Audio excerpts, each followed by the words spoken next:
one of the principal criticisms of public money, that, oh, it's a fixed money supply, the economy will grind to a halt and so on, won't be flexible, won't be dynamic. Nonsense, we can lend it as well as spend it. So in that case, we add on these two new money flows. The state lends it to, well, we don't want to lend it to any Tom, Dick or Harry perhaps. We want credit-worthy, what we might call principal borrowers. Typically a bank, and the banks could perhaps participate in reverse auction. The state could say, well, here's 100 billion new money, we're going to lend it to the best bids. Okay, you guys submit your IOUs and we'll choose the best one. So it's a nice free market way of doing it. It has a side effect that wholesale interest rates are set by the market and so on. So don't get fazed by people saying that our money supply is fixed and inflexible. There's other ways of doing it. Obviously the state can lend zero interest to public infrastructure projects as well. I'm just highlighting this because it's something I've been discussing with Bill Still, who's on the libertarian ticket, and he wants some free market answers to meet his critics. Right, here's a basic operation.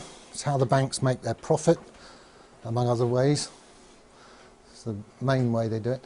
So banks have this neat way of adding numbers to your loan. You know, you take out a £100,000 mortgage and you look at it in a few months' time, and if you've not been meeting all your payments, it's suddenly 101,000.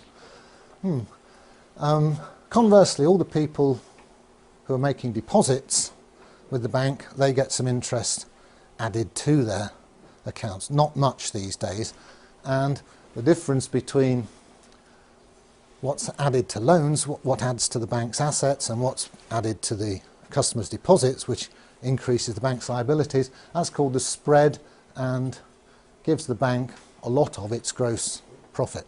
It also, of course, charges fees and all sorts of other little niggly ways of getting money out of you. But basically the interest rate spread is their business model. The bank, as we've seen, have operating costs, same as everybody else, leaving a net profit. And this net profit is then distributed, some of it to the shareholders, some is retained, and banks, as they go on year after year retaining profits, that increases that shareholders' capital account on the balance sheet. The bank gets more valuable to its shareholders. So here's a schematic of what happens to a balance sheet when the customer pays interest to the bank. Here's the balance sheet before assets. Remember that's all the loans and so on. Liabilities, all the customer's deposits. Here's a customer with some money in the bank. Unfortunately, the bank now is demanding that money from him as interest, and he pays it. What happens to the balance sheet? Well, the assets stay the same, all the loans. That money didn't get added to his loan, it was actually paid by him. Where does it go? Well, schematically it ends up in the shareholders' capital account here, which grows by that amount. Other liabilities stay the same.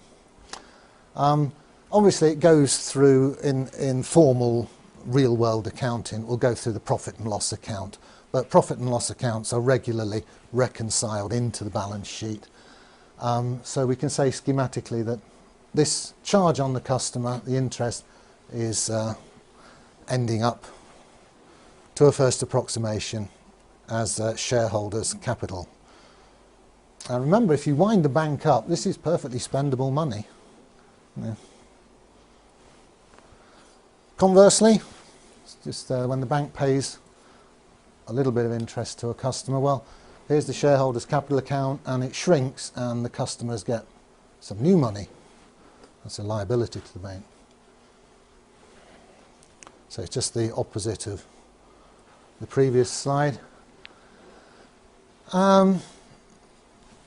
There's the gross interest charged on loan. There's the interest paid back to depositor. The difference is the gross profit, which it's sort of a bit skew that it accumulates on the liability side of the bank's balance sheet, but all that means is that the shareholders have dibs on it, should the bank be wound up.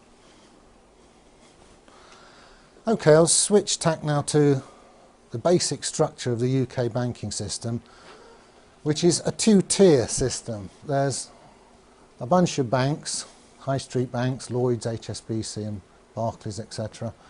And the customers interface with those commercial banks. We deposit our money there and we take loans from them. Each of those banks has its own reserve account at the Bank of England, the central bank. As we'll see, the numbers here that the banks have on their asset sides have different qualities to the numbers here, the ones we get to use, or renter currency. We can't get our hands on the stuff there, unfortunately, although we own it, the bank. So here's a schematic of the two-tier money system. Here's us out here in the economy using what are called broad money numbers. Those ones that have been lent into existence, they're just called broad money. There's a lot more of them than what's called the base money, which circulates between the banks. Goes from one reserve account to another within the computers at the Bank of England. So, interesting points. The causality goes that way. We do all our business, run our economy, and then at the end of each day, behind the scenes, the banks do interbank settlement using these base money numbers.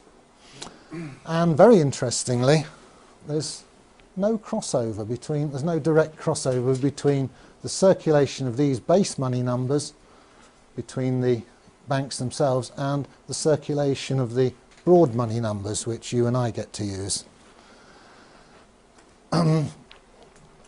That curtain puts a barrier between them. There are ways, there are conduits between the two.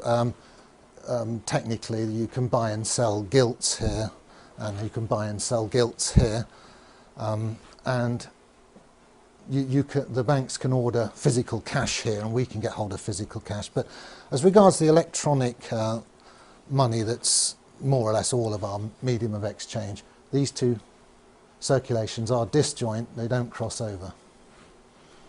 Mike Black is going to explain this more fully this afternoon, or later this morning, later anyway. So, here's the overall picture. There's the money numbers that we use. They come in and out of circulation as loans are taken out and repaid. Ambiguity, are they money or credit? Well, you can always have a good argument about that. To all intents and purposes, they're money. And they circulate with great complexity as we do our business.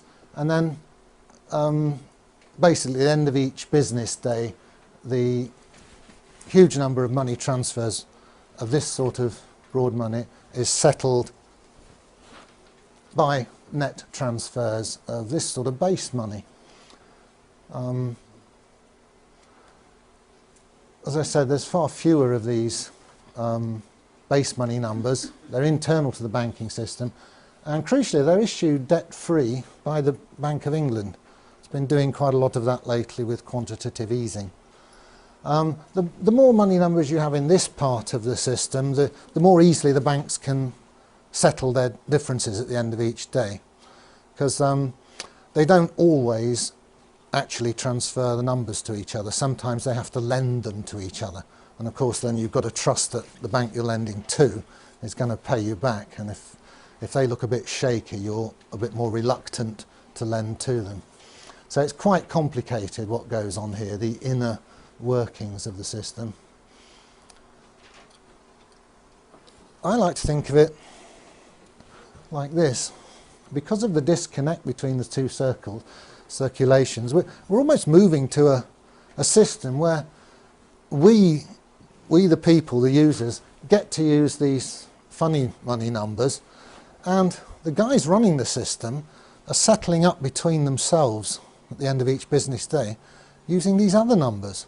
And there's getting to be such a disconnect between them, they might as well be using Smarties to settle up, because their game is to make a very good living by making the rest of us use their funny money numbers. And we gradually, since the Second World War, we've moved incrementally into this, what's now a scam. I think I'll leave it there then and take questions.